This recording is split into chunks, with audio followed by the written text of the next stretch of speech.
So Leute, lange habt ihr danach gefragt, heute ist der Tag endlich gekommen. Wir gehen mit dem McLaren Senna auf die Autobahn.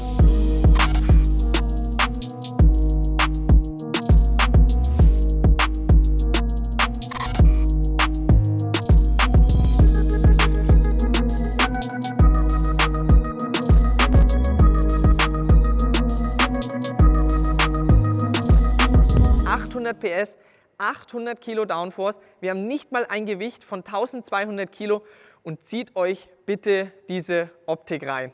Anfangs, genauso auch ich, habe das Auto mehr oder weniger gehasst. Ich fand es echt nicht schön, als McLaren das Auto vorgestellt hat, wo ich mir echt dachte, das Auto ist auch noch benannt nach dem Rennfahrer, nach der Legende Ayrton Senna, zwischen 1988 und 1991 dreimal Weltmeister geworden in einem McLaren.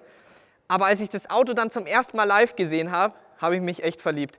Dieses Design, brutalste Performance für die Rennstrecke. Es ist eigentlich kein Auto für die Straße. Das ist auch der Grund, wieso ich das Auto so selten auf der Straße bewege, sondern hauptsächlich auf der Rennstrecke, weil du es nie fahren kannst. Du kommst nie an die Performance hin, weil da geht es schon los hier mit den Reifen. Speziell entwickelte Pirelli P0 Trofeo R-Reifen. Das radikalste von Pirelli, was es mit Straßenzulassung gibt. Und bis du die Dinger auf Temperatur bekommst, das schaffst du eigentlich fast gar nicht auf der Straße. Das werdet ihr auch gleich sehen bei der 100-200 Messung. Ich habe das mit Sicherheit 5-6 Mal probiert gehabt und trotzdem ist er weiterhin durchgedreht. Und wieso? Weil das Ding einfach für die Performance, für die Rennstrecke konzipiert worden ist und nicht für die Straße. So, aber jetzt würde ich mal sagen, es gibt einfach so viele Details zum Auto zu erzählen. Wo soll man anfangen? Vorne, hinten? Ich weiß, du bist eher so der Typ, der immer ein bisschen gerne hinten startet. Ja, aber lass es doch diesmal vorne starten, oder? Vorne starten, ja, oder? Ich auch sagen. Okay, so. Ich meine, schaut euch einfach die Optik von vorne an, wie böse dich dieses Teil anschaut.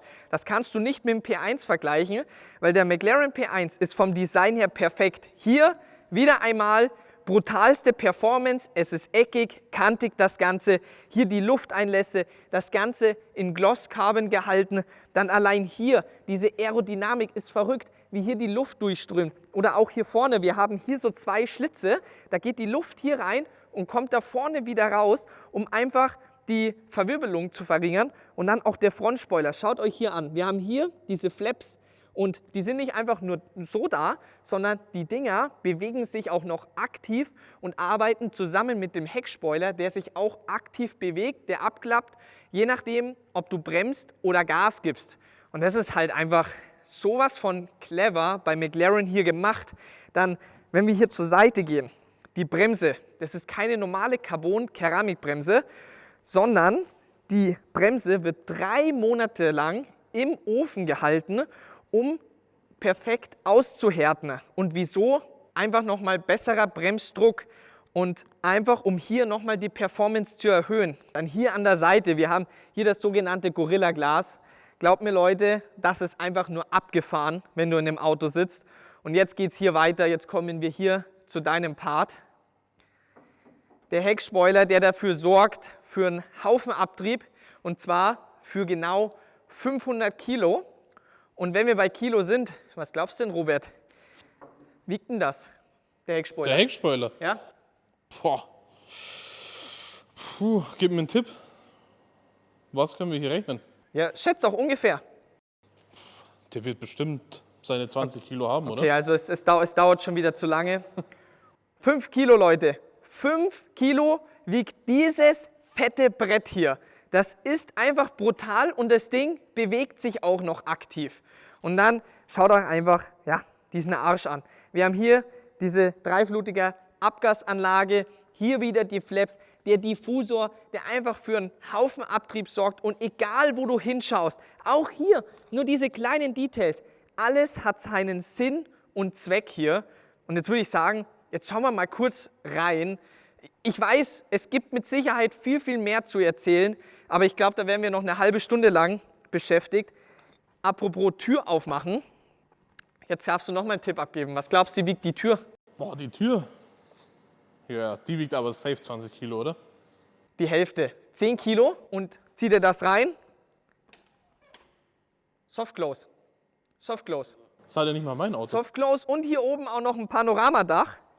Also das ist halt einfach brutal. Und wenn du dir denkst, außen ist schon krank, dann zieh dir diesen Innenraum rein.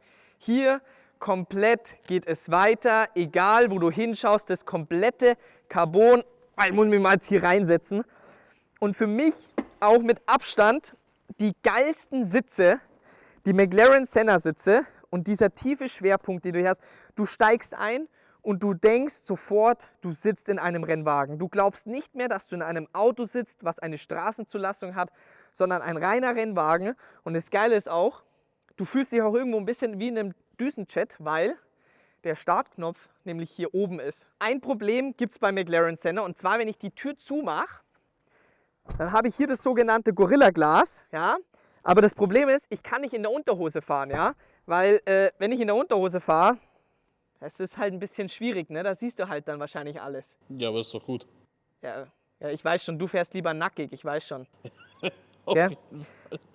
Aber auch ein Highlight im Innenraum ist der sogenannte Ganghebel hier am Sitz befestigt. Finde ich, da muss man erstmal drauf kommen. Also es ist wirklich geil gemacht. Dann auch die Renngurte in Blau gehalten, damit das Ganze mit außen harmoniert, damit es schön matcht und dass es natürlich auch matcht mit mir. Passende Uhr und das Armband. Die Uhr ist die sogenannte Batman, blau-schwarz, kommt von Chronex.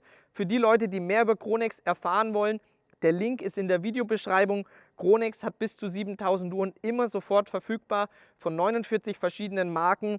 Und da sind wir vor allem auch wieder beim Thema Wertanlage, Autos, Uhren, wie viel das Ganze verbindet. Von daher schaut da einfach mal vorbei. Einen Code von mir gibt es da auch noch für ein bisschen Rabatt. Und ja, vielleicht findet ihr irgendwas. Und ich würde sagen, wir steigen jetzt halt ein. Ich sitze eh schon. Du hast eh keine Lust mitzukommen. Nee, das kannst du Von aber. daher, wir starten den Hubbel, Leute. Und dann geht's los im McLaren Senna. So Leute, wir sind unterwegs im McLaren Senna. Bevor wir jetzt gleich durchlatschen, zieht euch bitte nochmal diesen Innenraum rein. Dieses Raumgefühl hast du in keinem anderen Auto. Das sogenannte Gorilla Glas. Links, ja, servus, sag mal, wir waren da drin gesessen, du. Hier links dieses Gorilla Glas.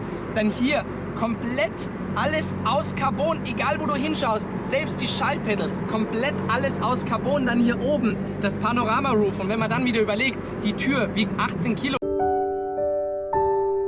Glaubst du, wie wiegt die Tür? Boah, die Tür. Ja, die wiegt aber safe 20 Kilo, oder? Die Hälfte. 10 Kilo. Wir haben sogar einen Soft Close, also einfach brutal, was McLaren hier gemacht hat. Und dann natürlich ultimativ für die Rennstrecke. Wir drücken hier den Knopf und was passiert? Der Display klappt um und wir haben nur noch Gang, kmh-Anzeige und Drehzahlmesser. Also genau das, was wir für die Rennstrecke brauchen. Und von daher, ich würde sagen, wir schalten jetzt hier in Sport und dann latschen wir jetzt durch. Okay, 6., 5., 4., 3., komm, 2. geht auch noch. Und Abfahrt. Alter, er dreht durch. Er dreht einfach noch durch bei 180.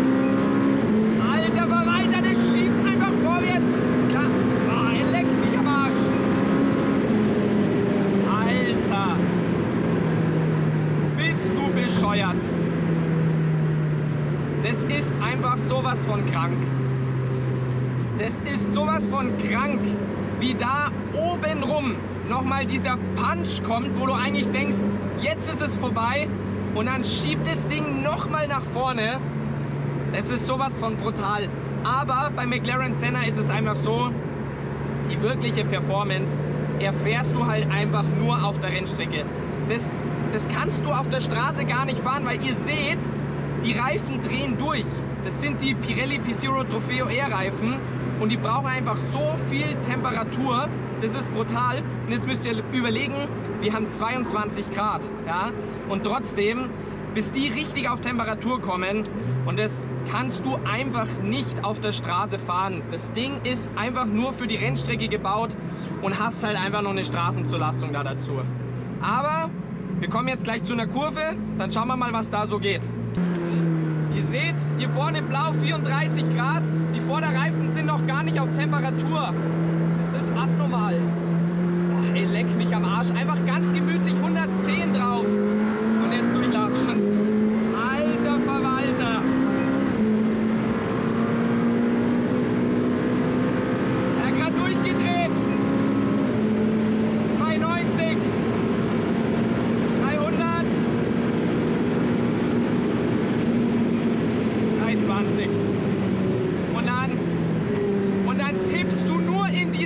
Bremse, du tippst es nur ein bisschen an.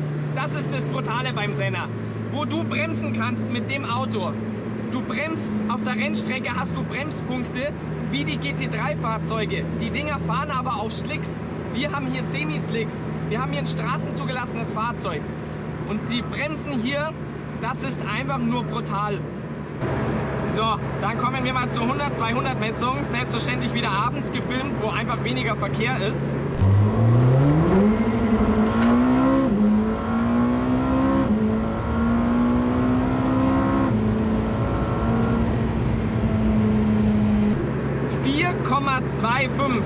Das ist mal richtig eine Ansage, denn wenn ihr genau hinschaut, wie das Ding anfangs durchdreht, und ihr seht es ja jetzt, wir drehen einfach untenrum komplett durch, obwohl wir vorne 36 Grad haben, hinten 44 Grad, aber das reicht immer noch nicht an Temperatur.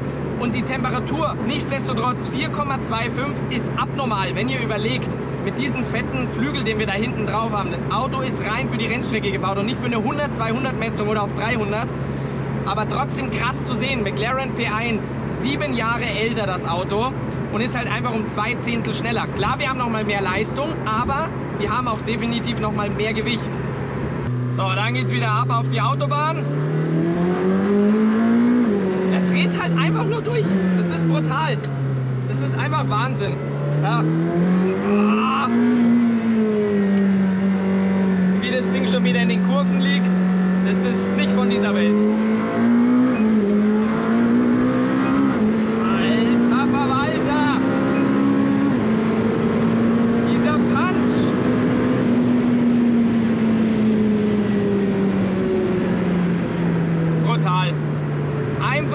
Brutal. Du fährst den GT Black Series und denkst dir, da kommt nichts anderes hin. Und dann steigst du jetzt hier in den McLaren Senna und es ist wieder eine komplett andere Welt, Leute. Und dann denke ich mir, AMG Project One, wie krank muss das werden? So, kleines Tunnel. Machen wir mal das Fenster auf oder was auch immer das für ein Fenster sein soll. So, zweiter und Abfahrt. Alter! Und er dreht schon wieder durch!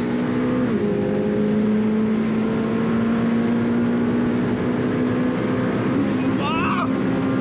270, 280! Alter! Bist du bescheuert? Da verdreht mir wieder gleich die ganze Kamera durch. So Leute, wir kommen zum Fazit vom McLaren Senna. Ich behalte meine Meinung bei, auch wenn das Ding vor ein paar Jahren abgefackelt ist. Es ist und bleibt für mich das beste Auto, was es mit Straßenzulassung für die Rennstrecke gibt. Nicht für die Straße 100, 200, 300, da ist es nicht das schnellste Auto, dafür ist das Auto nicht konzipiert, sondern es ist für die brutalste Performance auf der Rennstrecke gebaut. Und das hat McLaren definitiv hier hinbekommen. Und da kommt auch aktuell nichts anderes hin, bis, wie schon gesagt, ich denke, der Project One kommt, das wird dann nochmal eine andere Liga werden. Aber hier, was McLaren hier gebaut hat, sei es der Innenraum, sei es außen, die ganze Aerodynamik mit den aktiven Flaps, hinten der Heckspoiler, alles auf Leichtbau getrimmt, unter 1200 Kilo, das muss man erstmal hinbekommen und wir haben eine Tür mit Softclose. Das ist einfach brutale Arbeit, was hier McLaren geleistet hat und er hat definitiv den Namen von Ayrton Senna verdient und ich glaube, das Auto hier in ein paar Jahren wird, denke ich, ein Unikat werden und von daher, Leute, wir noch mal einmal kurz durch und ich hoffe, euch hat das Video gefallen und dann sehen wir uns beim nächsten Mal wieder.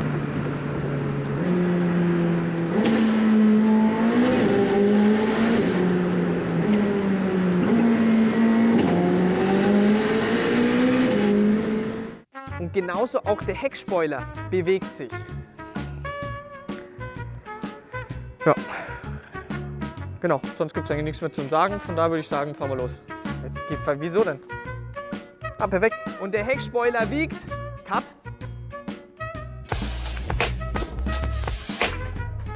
Was wiegt der Heckspoiler? Der Heckspoiler wiegt, wo haben wir ihn denn?